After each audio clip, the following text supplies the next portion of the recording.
The box features cartouches with the royal name of Amenhotep II on it, so we know that it was something made during his reign.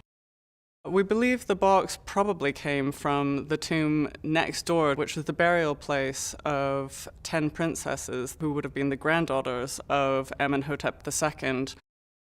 The materials used to make it are mainly imported, so ebony and ivory from further south in Africa, gold that would have come from Egypt's eastern desert or from Sudan, and cedar that would have been imported from Lebanon.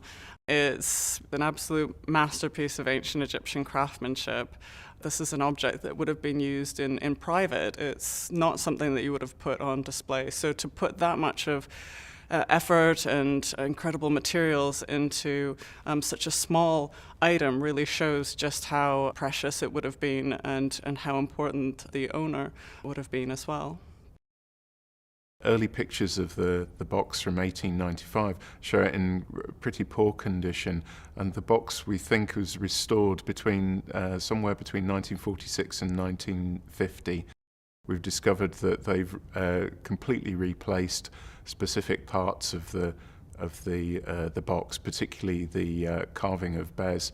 Its left arm is a complete restoration, though really well done, and the techniques and the skill of the person that undertook the work, they certainly knew what they were doing. It would have been a very sort of personal domestic object, which is why we see the figure of Bess on it, who was a protector of the household and especially of women and children, so appropriate for princesses.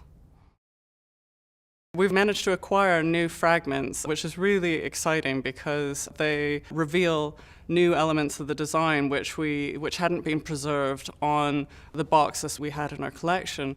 It brings to light that obviously the interpretation of the 1950s restoration is not quite right, or as it should be.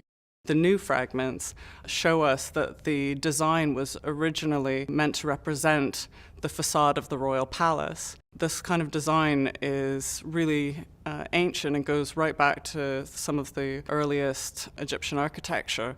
And so to actually have that motif represented on these new fragments gives us that new information that reinforces our understanding of the box's origins from the royal palace. And it's just really exciting to make us look at the box in a new light.